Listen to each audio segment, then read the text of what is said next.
My name is Diana Montague. I'm a professor of communication, and I have been named the Richard Wilkins Chair this year, and I will be looking at different aspects of media literacy throughout this school year. So this is my opening presentation to take a little bit of look on a couple different angles of media literacy. So I want to, first of all, thank you all for coming. I appreciate it on this Monday afternoon. The bonus is air conditioning in here. But we are in this wonderful place of literacy in the Mazza Museum. So I am very thankful to the museum for opening their area for us. And thank you, Dean Tully, for sponsoring this. I appreciate that as well. So let's begin looking a little bit at media literacy and the changing faces by looking at some changing faces. And so what we're going to do here is we're going to this whichfacesreal.com, a very creative way to label it. And we're going to take a quiz. We're going to go through 10 pairs of faces. And this is a combination of real faces and computer-generated faces. Okay? So this is an example of StyleGAN algorithm. And what it does is it lets computers generate synthetic pictures of people who have never existed. This person does not exist.com, again, another creatively named website. It shows how StyleGAN, that it can post an artificial image every 2 seconds. So is this seeing is not believing? So that's kind of one of the things we want to address today. We've been taught seeing is believing, but we've seen how it really isn't. So this is one of our challenges of media literacy, other than flashing images up on the screen, is that technology changes so fast it's difficult to keep up. So if we are looking for the truth and it's difficult to see the truth, imagine what happens when we get duped when we're not thinking that something may be inaccurate, then we're not really paying attention. So what can we do? There are ways to spot a fake photo. And here's a couple of tips. Sometimes there are water blotches, particularly near the hairline. So if you examine a photo closely, sometimes you can see those and it's a giveaway. Sometimes there's an odd background, kind of blurry background, or like this one on the right, you'll see like a dirty Scotch tape in the upper right corner. Or sometimes with some really weird backgrounds. Another thing that may assist us is looking at hair and the way it's created.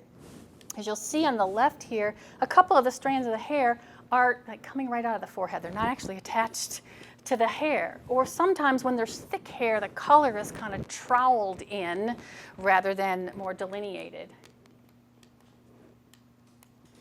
Another element of spotting fake photos is asymmetry. Sometimes you can see it in eyeglasses, or sometimes, like for here, she's wearing 2 different earrings and not intentionally. And here on the right, we have a photo here where either this gentleman left really early without seeing that he didn't finish shaving, or it's a new fashion statement when his mustache isn't balanced. So there's asymmetry in the photos. Another thing that you can examine and learn from is, or find out that it may be computer generated, is if there's a fluorescent bleed in the photo. So, is this a party trick? Or is it a media literacy skill? And I, of course, vote for media literacy skill. And one of the key things to media literacy, it is somewhat complicated, but the key thing is to pay attention. To pay attention. It's paying attention to the content of the message, to the source of the message, to how it's delivered, who is the intended audience and who may be peripheral audiences. It's paying attention to the truthfulness, the veracity of the information. And once you figure out who the source is, can you determine the authority of that source for that piece of information? Is that delivery method reliable? Where is the bias? And that's both in the media source itself and bias in us. the consumers. I know you can't see all the dot to dots, and some of you are familiar with this chart, but basically I put this up here. It's an interactive chart that kind of frames and charts media bias. And so what you'll see here is they split it up from relatively nonpartisan to kind of skews liberal, skews conservative. And then they also, on the other chart, is this complex information that they've spent a lot of time putting together? Is it analytical? Does it meet high standards? Or is it just sensational? And so these, again, you're not taking notes on this, but there are charts out there that can help us as a media literacy tool check where bias exists. So why do we even need to be media literate? Well, first of all, part of the foundation of democracy is being informed citizens. So to be productive, to know what's going on around us, to make intelligent decisions at the ballot box and other places in our lives, we need to be able to interpret media. Technology impacts the way our messages are delivered, the way we communicate, how we give value to messages is often impacted by the very technology that we use. Another reason we need to be media literate is to protect ourselves from those who may want to do us harm, whether it be to steal information, to invade our privacy. We need to distinguish real information from fake information, to distinguish opinion from fact, and that's not as easy as it looks. We need to distinguish misinformation from disinformation, and while both of these may have inaccurate information, so misinformation would be we don't get the complete picture, there may be wrong information, the context may be off, and we get the wrong impression. Mistakes can be made. Disinformation is when we get the wrong idea and it's done intentionally, and that's where you get your true definition of fake news. It's going to be disinformation. We also need to distinguish important information from trivial, and that takes media literacy skills because sometimes the trivial squeaks the loudest. So, easy, right? This is me preparing for this presentation. It all sounds so organized, but there are so many facets of media literacy that you can discuss, that you can analyze, that you can nitpick. And if I were to cover them all, you would sit here until you were numb, and I know y'all don't want to do that. So even as we sit here, there's more news, more deception, more, can you top this? Every minute of every day it's published. And just when you think you get a good grasp of the world around you, another news bombshell comes and fills your internet waves. And so you want to sit down and read all that rather than try to organize how do we interpret all that. Real news pours into my Twitter feed every day, but it's also interspersed with some junk. So while I have the Chicago Teachers Union going on strike, the next thing in line is Cam Newton's vegan diet, followed by, oh, they're talking about whistleblowers. So they invoke Daniel Ellsberg from the Pentagon Papers 50 years ago. Oh, there's cat photos, gotta have cat photos. And good news, Apple has fixed the third-party keyboard bug that you didn't even know was there. So triple E is a disease carried by mosquitoes. Palestine prisoners in Israel. Put cheese on your pizza. The El Salvador president's UN selfie gets more attention than his actual speech. Somebody grew a diamond ring around a carrot so that they would give carrots and real carrots when they proposed. Somebody thought, I'll be right back. I'm changing my alarm sound to the overture from Phantom of the Opera. Wall Street Journal covers the problem of vaping.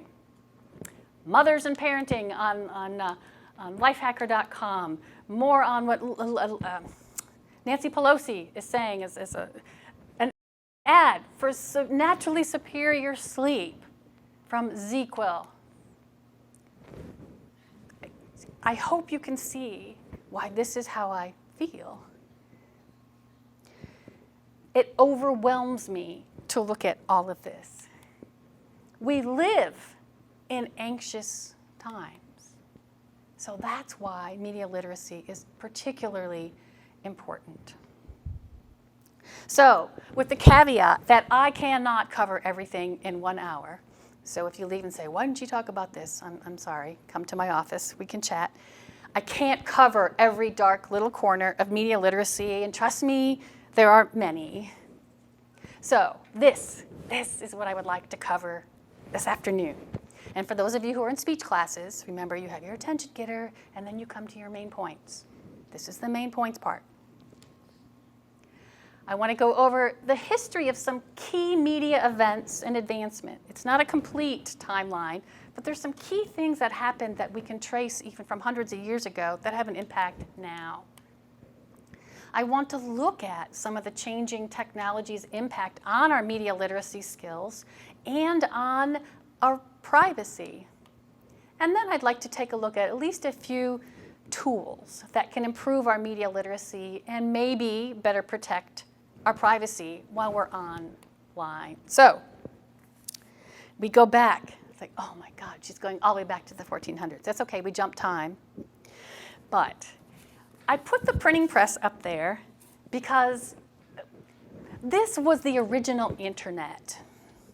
This scared people in power because it shifted who had control of the message. So the printing press with movable type, and that made a difference in how fast you could switch out your pages. This was invented by Johannes Gutenberg in the 1440s. And he is well known for the Gutenberg Bible. That was his purpose in inventing the printing press. He was a metallurgist. He was an artist. And so he made 180 Bibles and hand decorated them. That was his purpose here. But the printing press started the printing revolution. And so you have newspapers that can be printed and carry messages far and wide. It's not just an oral tradition. So whoever controls the message controls power. And this is a theme, hopefully, you'll see through this. So we'll jump a couple hundred years. Hooray! Newspapers started around the world, but if we take a look at some American history and we look at the Colonial press in the late 1700s, and in early colonial papers, there were two types of newspapers. There were mercantile newspapers and partisan. So you had newspapers that had to deal with business, and you had newspapers that had to deal with politics. And the newspapers were actually sponsored by the parties so that they could get the messages out to their party. So it was up front which party they were for. So if you think that today's, oh, look, they're partisan, is new, that whole idea is not new. So here you had newspapers that were written for people with money and power, by people with money and power. So remember, who controls the message has the power. So 40 years later, we have a major shift in news. And this is the penny press era. And what this means, in 1833, this was the watershed year. This is when, at the time, newspapers were 6 cents, which I realize sounds like a great bargain today. But at the time, that was about $1.46 in today's money. And they dropped the cost of a penny from 6 cents to a penny. And how do you make up the money? You sell ads for the first time. And they did this so that they would have a bigger audience, not just people in business or politics. And so if your audience changes, what has to change? Content, right? Everyday people did not want to read about politics and business. They wanted to read about crime, corruption, gossip. Imagine that.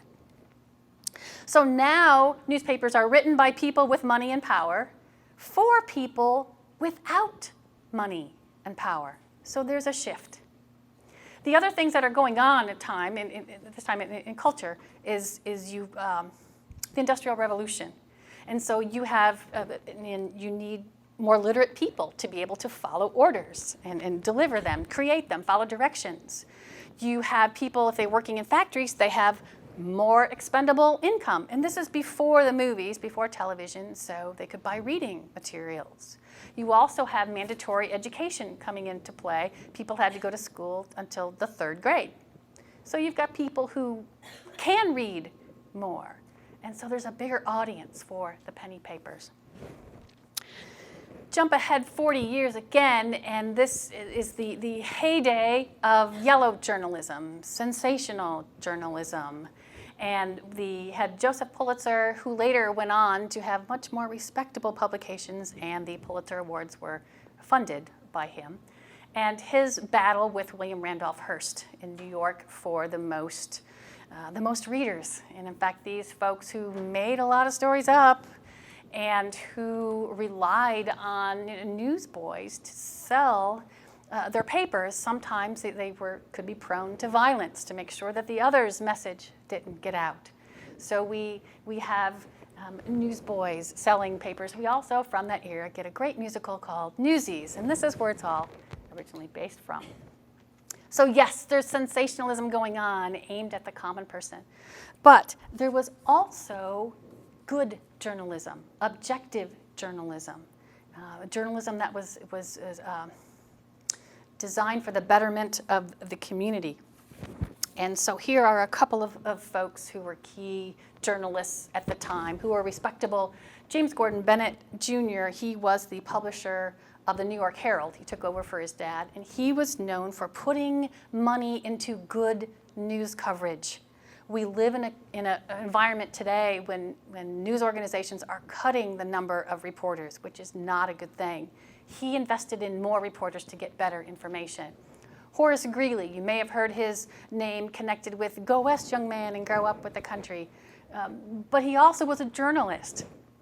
And he was an advocate for the working class. He was very active in politics. He was the publisher of the New York Tribune.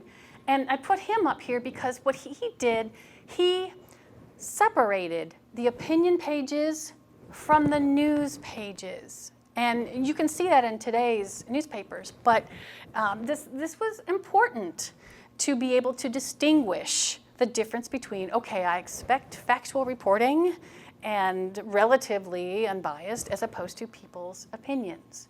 And so he separated it, and that is a contributor to the history of good journalism. So by 1900, where these guys were just before this time, newspapers were becoming powerful communication places, and they were entities of advocacy for citizens. They were also muckrakers. They had some sensationalism, but they also had objective journalism. And again, this is before broadcast. This is the only game going on, is newspapers. But there was some other stuff going on in culture that I just take one step back to take a look at that had an impact on the way people were feeling about culture. I mentioned earlier the Industrial Revolution, and that's changing literacy levels and income levels and things people can do, and they were getting more stuff. But at this time, as we're shifting to a more industrial area, we're shifting away from an agrarian culture into a more industrial culture.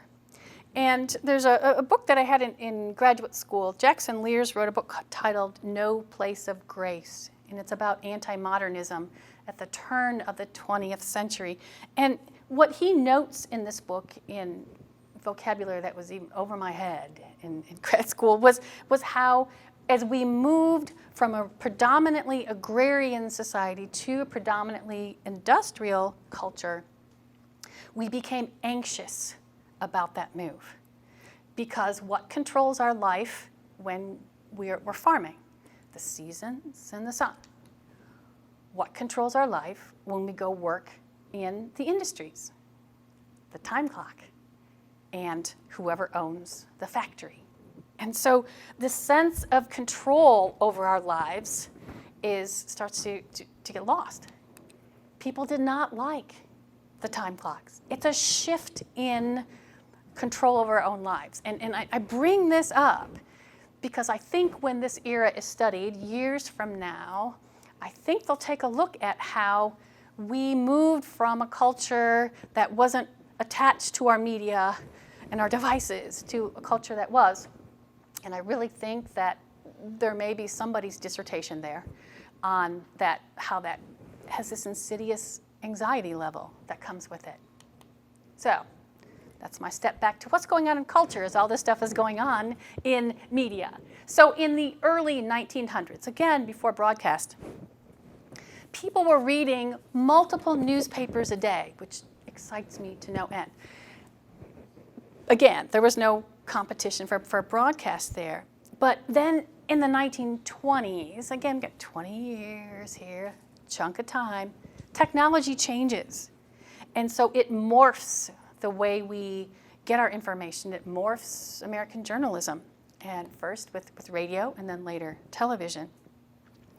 So radio, when it first came about, was big radios. And before television, you would make this the centerpiece of your living room. Your furniture would be around it, and you would sit and watch the radio, even though there was just sound. So you would get your news, your entertainment from there. So people trusted the radio. Really didn't think that you would need media literacy skills to distinguish truth from fiction. It's coming out of there, it's got to be reliable. And then, in 1938, radio's been around a few years, and we're way into the Depression, and it's the day before Halloween, and Orson Welles does a radio play rendition of H.G. Wells', no relation, War of the Worlds. And he sets it up in the afternoon. And he designs this radio play to sound like a newscast breaking into music that announces the aliens are coming. So the original novel, War of the Worlds, came out in 1903, so it's 35 years later. So he's on the afternoon, he's doing this live radio production, and the sleepy switchboard lights up. People are going, what's going on? And so people are afraid that there's really invaders from Mars. And so they're getting on the phone and calling their family in Chicago, and they're tying up lines. And not everybody thought this was real, but people who were listening who didn't start at the beginning when he said, and now a production of War of the Worlds. They thought it was real. And so somebody came to Orson while he was in production. They go, people are scared. Stop and tell them it's not real. And Wells says, they're scared? Good, they should be. And he continued the production. So then the next day, all the newspaper headlines, like you see here, radio listeners in panic, taking war drama as fact. So the next day, Orson does a press conference. And they're asking him, did you know this is being misinterpreted? Why, no. And he says, how could people not recognize the magnificent work of H.G. Wells? And so he's slamming the audience, saying you're stupid, and at the same time lying through his teeth that he didn't know. So Orson Welles goes on to be quite the director, and he was a bit full of himself, you can imagine. But how could people trust radio anymore? They've been duped. Enter the television. And while we were first introduced to the television, late 1930s at a World's Fair, it was a little display. It really didn't come into our homes until after World War II. And so in the late 1950s, very late 1950s, 1959, I think there were close to 9 out of 10 households had a television, more than houses that had indoor plumbing. And so it had gone from this luxury to kind of a necessity. Just about every household had one. And television had entertainment, it had news. The most trusted man in America was Walter Cronkite. He was a television anchor. And those of us in journalism were all excited. People trusted journalists. And seeing was believing here. And then, in in the late 1950s. And this was when quiz shows were very popular. And again, this is when you had 2 or 3 channels, okay? So you may not recognize, not the 10 million channels, but everybody watched the quiz shows. And quiz show contestants were like rock stars. They were today's athletes. They were revered. And so when it was found out that the quiz shows were rigged, that some of the contestants were given the answers, or somehow it wasn't just really smart people competing honestly, people were duped and they were not happy. How can they trust television now? So jump ahead a few years in the beginning of the internet. And the beginning of the internet is, as we know it, it started a long time ago. 1960s, again, on the tail end of this, we don't trust TVs now. ARPANET was actually just this way for government entities to send information back and forth. And then educational universities got in on it too. And it looks nothing like what we know now. You actually had to know code. And then 30 years later, a long time later, we start to see the birth of more what we know about the internet. Tim Berners-Lee, he introduced the World Wide Web, which is different than internet per se. And so, no, the rumor that Al Gore started the internet is still completely wrong. Check Snopes.com. But what Berners-Lee introduced was the idea that people who could connect to the web could access information as long as they had a connection. So this was huge. This is a game changer.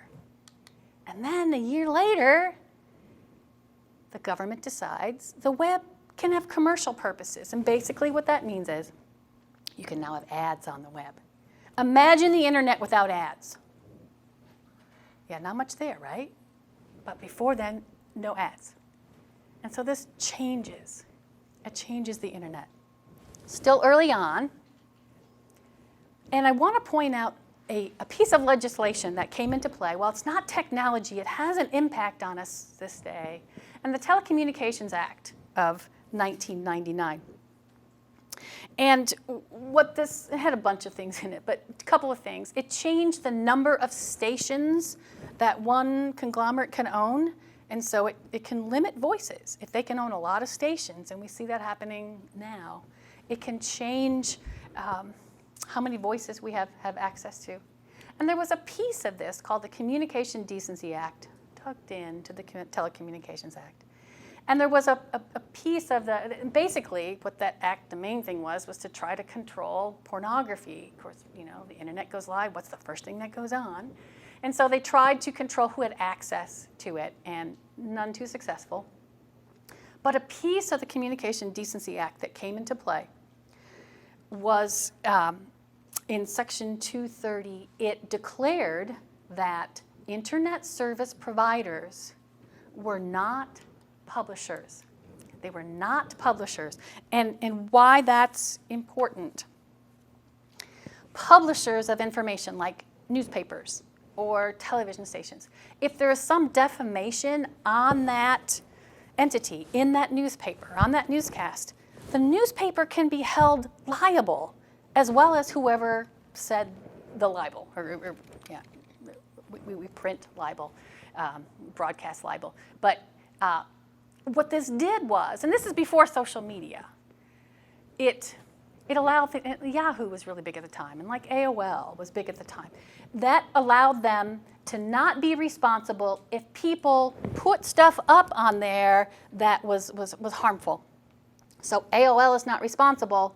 AOL is like the bulletin board. So you can't sue the bulletin board if somebody comes up and puts something nasty on it.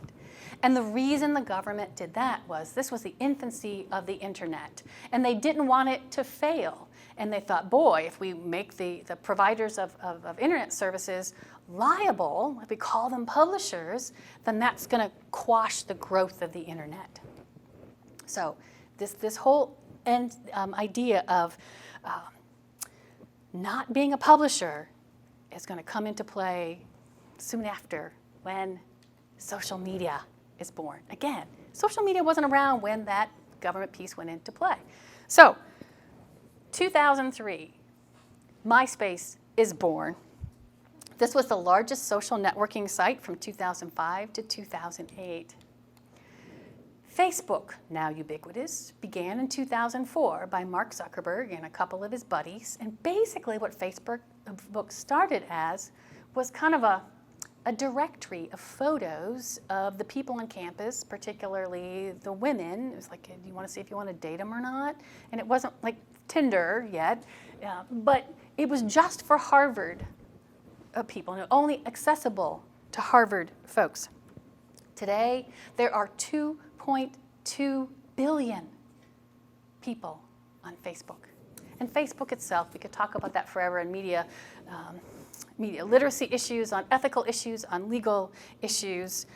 But right now, Facebook is considered one of the 4 major technology companies, along with Amazon, Apple, and Google.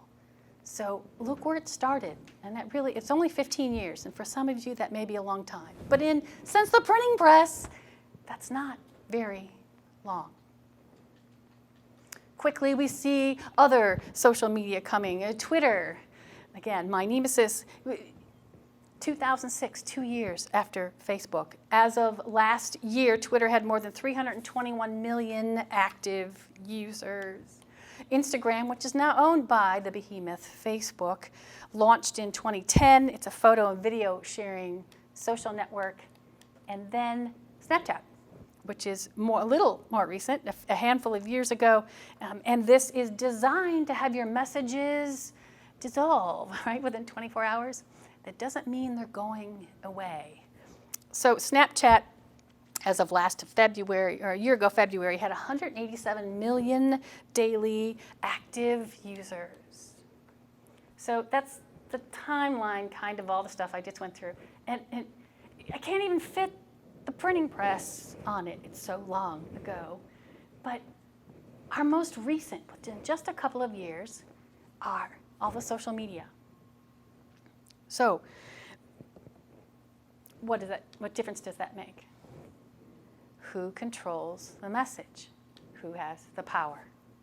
So with social media, just in the last 15 years, consumers are now publishers. That is a huge shift, a huge shift. We can all pump our information out there. There are more voices. There's more cacophony. There's less concentrated power. Audience members, that's us. We are now actors. So we don't just sit passively, we are actors. You may have heard the phrase, all the world's a stage, but in theater, there's a director. And the director organizes the narrative, and the stage manager makes sure the actors do what the director wants them to do. Any chaos on stage is actually intentional. It's part of what the director wants to happen, to flesh out that narrative. If all the world's a stage, we are now all on stage.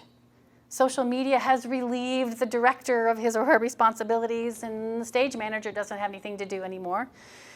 Now all the actors can run on and off stage whenever they want. They can shout whatever they want randomly when they please. They can create their own distractions, diversions, disturbances. They say everyone gets 15 minutes of fame. Here, people want more than that, and they all want it at the same time. We, the audience, don't know who to focus on. You know, the director gives us guidance on where we should be focusing on what's important. So we need to know how to make that choice. And not only that, we can't tell what's important. We can interact with the actors. We can jump on stage at any time.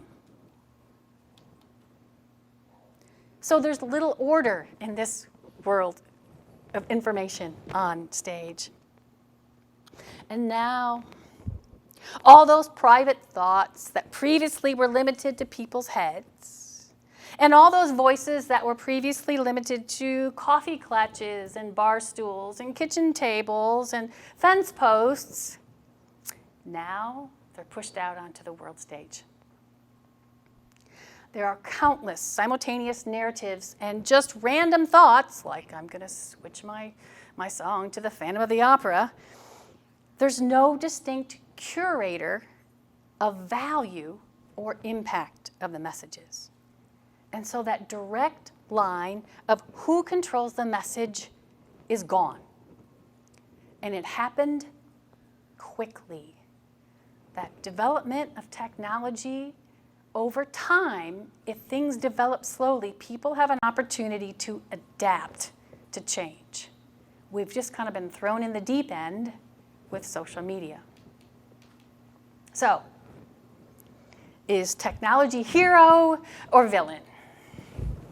Well, since the dawn of language, people have been gossiping to their neighbors, people have told lies, people have defamed others, people have bullied those who don't have power. People have craved the attention of others before the selfie was invented. People have had murderous, libelous, cruel thoughts about those they hate and those they love. And then came Twitter, right? Now that Tower of Babel is interspersed with real news and headlines, as I showed you earlier. And you have pictures of people's lunch in there. You've got off-the-cuff thoughts that were probably much better in their head than they were when they actually got published. And so, is it hero? Is it villain? So the internet has changed the way we communicate. It has amplified less than admirable behaviors, and some of the ramifications have been massive. So how has technology impacted media literacy and our rules? A couple of things. It changed where we got our information. Now, you recognize a smartphone there. A smartphone is just a little computer. So computers, bigger computers before the smartphones, they brought us email. They brought us the internet. We have texting. We have all the social media. And so they have brought us ways to communicate. And they have also brought us some angst. And they've also taken away a lot of the time that we used to spend directly with people. So technology can fix some things, but it tends to also generate more insidious problems that some may not pay attention to. So, what are some things that are contributing to media literacy's challenges in technology changes? Well, for one, the shift in the news cycle has had a major impact. And what I mean by the news cycle is, back in the old days, when I was in journalism school, there was a 24-hour news cycle. You put out one newspaper a day, and so you actually had a 5 p.m. deadline, which meant you could go check your news sources out and double-check and accuracy, and then people would read the newspaper the next morning, and they'd probably complain about it. But then they would go off and do their life, think about it maybe, the news, and then come back the next day. So the news cycle allowed us to step away from the news. Now we don't, or we can't. One of the two. It's a perpetual news cycle. So yeah, we still get one newspaper on our doorstep in the morning, which is a lot thinner these days, sadly. But the news keeps breaking. So there's no stop to it. It makes media literacy difficult, because how do we know what's real? We don't have time to step away and double check it. So that fight of speed versus accuracy, which has always been there, it's escalated. So now it's not a 24 hours, go check it out. It's minutes. It's second. Who's going to be first? But in being first, is it inaccurate? And inaccuracies have grown since we've lost the news cycle. We now have news aggregators, and that's not a bad thing. It's a thing. It's an entity that is now curating news for you, and they have their own agendas, and by curating they put a bunch of links, a bunch of stories, and so this is like Huffington Post and the Drudge Report, and Twitter is a type of aggregator, but you kind of set up, you have some input on the algorithms of what you get, but the news aggregators have an impact on what we see. So again, sometimes we think we see everything. Not all information is created equal. So sometimes we are surrounded by information that looks like news and squawks like news and is interspersed with the news, but it's not really the news itself. Propaganda flourishes on the internet, on television, and it exponentially grows when people forward propaganda without checking it out. Again, we come back to misinformation and disinformation, and they're out there. And despite admirable perspectives of long-dead philosophers such as John Milton and John Stuart Mills, who said, we need a marketplace of ideas where truth and falsehood can grapple, and truthhood will win out. I'm paraphrasing here. But the idea there was, if something is really is false, people will figure it out. Truth will win.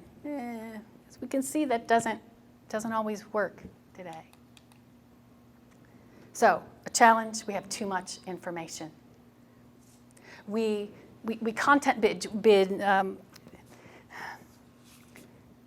we don't share the same information that we're consuming. And so when we go to talk about it with other people in culture, we don't always share the same thing. So we control, which is nice to a degree, of what we watch and when. But sometimes, too, technology pulls us away from the rest of our lives.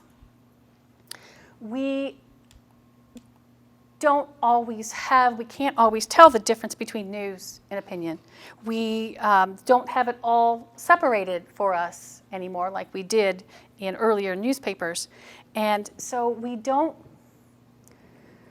take the time to go in and evaluate the information. And so that's yet another challenge with all this stuff that we're surrounded by. And because we have information around us all the time, we think we are better informed.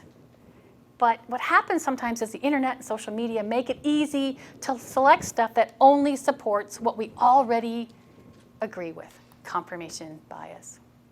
So in confirmation bias, we need to know that not all the talking heads are news. Many are entertainers in suits. So it may look like it, and the name of their channel may have the word news in it. But that doesn't mean that everything on that channel is news. So that's important. Can we distinguish fact from opinion? Sometimes we hear opinions, and because we already believe it, we think they're facts. Do we listen to commentary on news without the actual reading the news first? So we think we know the news. We don't. We know somebody's opinions.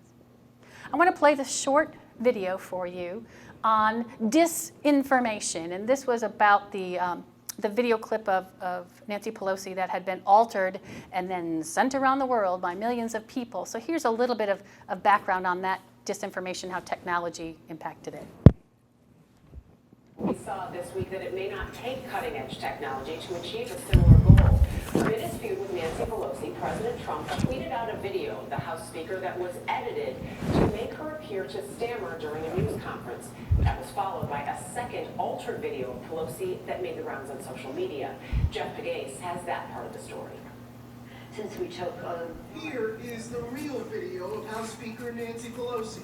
and then he had a press conference in the Rose Garden with all this short sort of visual. Now the doctor video in which she appears to be impaired. And then he had a press conference in the Rose Garden with all this short sort of visuals. That clip received more than 2.5 million views on Facebook. The video was really a pretty low-tech fake. Hani Farid, a professor of computer science at the University of California, Berkeley, says this video is just the tip of the iceberg of how videos and images can be manipulated. The most standard one is to take an image or a video of a person, candidate for president, and alter it to make it look like they are saying something that they never said. That is called deep fakes. In this example, former President Barack Obama's voice has been altered. Ben Carson is in the sunken place. The voice behind this video is actor Jordan Peele. The use of altered videos has led U.S. intelligence officials to issue a warning ahead of the 2020 elections. This year's worldwide threat assessment says adversaries and strategic competitors would likely attempt to use deep fakes to influence campaigns in the U.S., but they could also be used for other nefarious reasons. What if somebody creates a video of President Trump saying, I've launched nuclear weapons against Iran or North Korea or Russia, and we don't have hours or days to figure out if it's real or not, and the implications of getting that wrong are phenomenally high. And what you have to understand about this technology is that it's not in the hands of a few, it is in the hands of many. The video remains on Facebook because the company does not have a policy that stipulates whatever you post must be true. Meantime, YouTube has removed the Pelosi videos. For CBS's Morning Saturday, Jeff Pegues, Washington. Well, there's a couple of issues there that you're going to deal with. One, the fact that they get left up, which is a major problem, and just the fakes themselves. I mean, we were joking sort of about the Mona Lisa, but this is really in the worst form that you could use it. Yeah, seeing is no longer believing. No. And that is Very true. It's scary place. Yes, it's making life very complicated. Seeing is, can you hit that so I can, thank you. Good.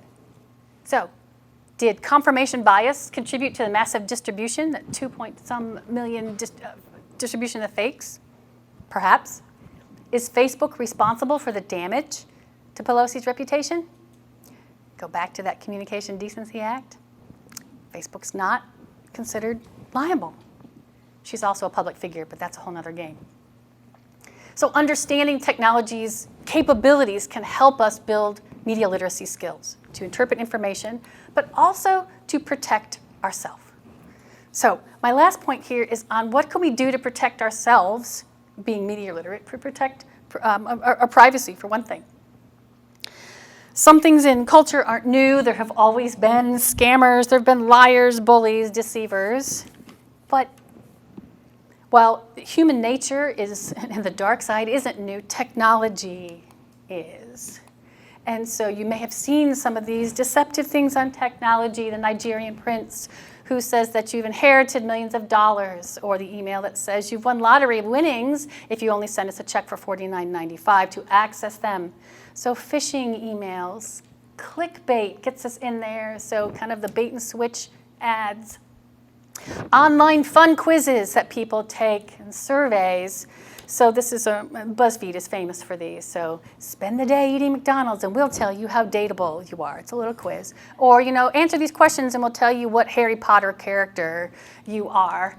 And so the thing is, though, every BuzzFeed quiz that you take, we give up private information that can help hackers. So what was the street that you lived on as a child? What's your favorite color? What's your oldest sister's name? Sounds innocuous, but think about when you set up passwords. They always ask you these secondary questions. Often those are questions that hackers can pick up information from that. So be careful about the quizzes. We are giving away our privacy, whether we know it or not. And when you're on social media, don't expect any privacy, okay? Once you step out on that platform, I don't care how high you have your settings, people can access it. So know that, go there willingly. And when you share the memes, like share this meme if you love Jesus. Jesus knows that you love him, okay? You don't need a meme to pass it along. And what that does is it connects your information to somebody else who may use that connection. You wonder how Facebook accounts get hacked? It's not Jesus' fault. Other issues of privacy, cookies, follow us where we go online. Google searches change the algorithm depending on what we're searching for. They're trying to learn who we are. So, yes, we're concluding. What does it all mean? How do they fit together? History and technology have changed so quickly that media literacy skills have gotten even more difficult. Technology is not always our friend. We have no privacy. Brings us back to the beginning, sort of, doesn't it? No. We have hope. This is media literacy woman. We can sharpen our media literacy skills. These are tools, not toys. You don't play with a circular saw. It has a purpose. If you misuse it, it is dangerous. So it's not just something silly when you tweet out or post on Facebook or Instagram. Recognize that journalism and other kinds of information are different. Journalists and other information purveyors aren't the same thing. And be able to spot the difference between facts and opinions. What's the difference between asserting something and verifying it? Is there evidence or just an inference? Acknowledge that there is bias in the media and acknowledge that there's bias in ourselves. So we just quickly review the source, the author. Is it news or opinion? Is it labeled? When was it published? Is it recent? Read more than the headline. That's not the whole story. Who's quoted? Is there other supporting sources? Is it intended as a humorous piece? Or is it supposed to be serious? Ask the experts. We have librarians that would be happy to help you. We have professors who would be happy to help you. Clark College has this great little website with tools on real news or fake news. Newslit.org. So there are just lots of tools online that can help us determine whether something is real or something is fake and help us develop our media literacy skills. So Pointer is an excellent source for this. Factcheck.org. You can find out whether something is real or not. And if there's urban legends, like Bill Gates is going to give you $5,000 if you pass along this information, you can go to Snopes.com and find out, no, he won't. So all kinds of tools out there to use. So my last set of faces. Which one's real? Left or right? Right? Yeah, it's the right one, because on the left we can see asymmetry, 2 different earrings. Good, good. So we've learned, yay! So we don't have to go crawl in the corner. But when we go on the stage and participate in the stage, we know that we have tools that we can use to determine whether or not something is valid or not. So using media literacy tools is work, okay? It's not just a passive thing. And so when we become more actively engaged in all that cacophony of information that's around us, all that information that we both consume and produce, we become more media literate. We become more knowledgeable citizens. And hopefully, we can become a little less anxious. Thank you.